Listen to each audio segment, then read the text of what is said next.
تمام شارلاتان بازی‌های همه، چه در رسانه‌های خارجی چه در داخلی، تمام بازی‌ها. چرا؟ پشتش یک بازیه. بازی هم ربط داره به اوکراین و جنگ سرد و جنگ‌های بزرگتری خواهد اتفاق افتاد.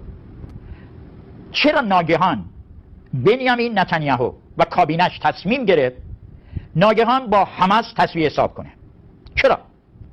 به نظر من خطای باصره تاکتیکی بود.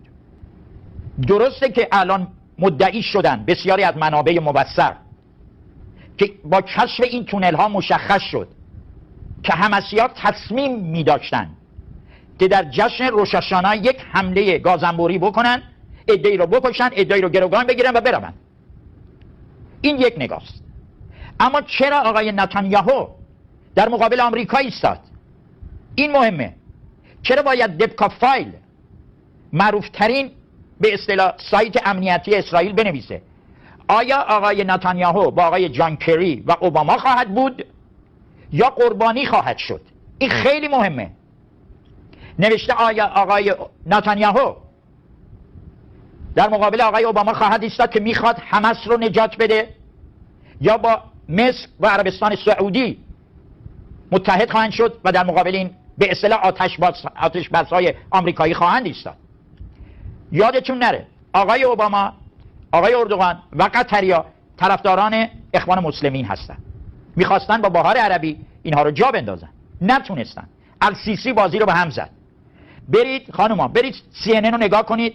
از روز نخست شما فکر میکنید CNN پایگاه خبری در واقع حماسه. چرا؟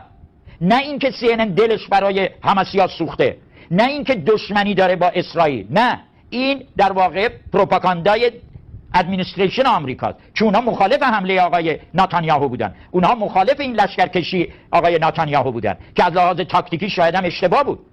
اما آنچه که امروز مشخص شده تونل هاست. یعنی چی؟ سالها آقای نتانیاهو و نیروهای نظامی امنیتی اسرائیل بر این باور بودن که ایرانی ها با تقویت قدرت های موشکی حزب الله و حماس به اونها ضربه خواهند زد. این تصور استراتژیکی و تاکتیکی تمامی نظامیان و استراتژیست های اسرائیل بود. کشف تونل ها شوک زده شون کرد. اگر میبینید امروز این چنین در واقع واکنش خشمالود نشون میدن و حتی به نظر من دارن اعتبار اسرائیل رو هم کاهش میدن، به خاطر اینکه غافلگیر شدن، به خاطر اینکه شوک زده شدن، ضمن اینکه میخواهن به ادمنستریشن واشنگتن بگن ما کار خودمون رو انجام میدیم، شما در واقع داشتید حماس رو حمایت میکردید.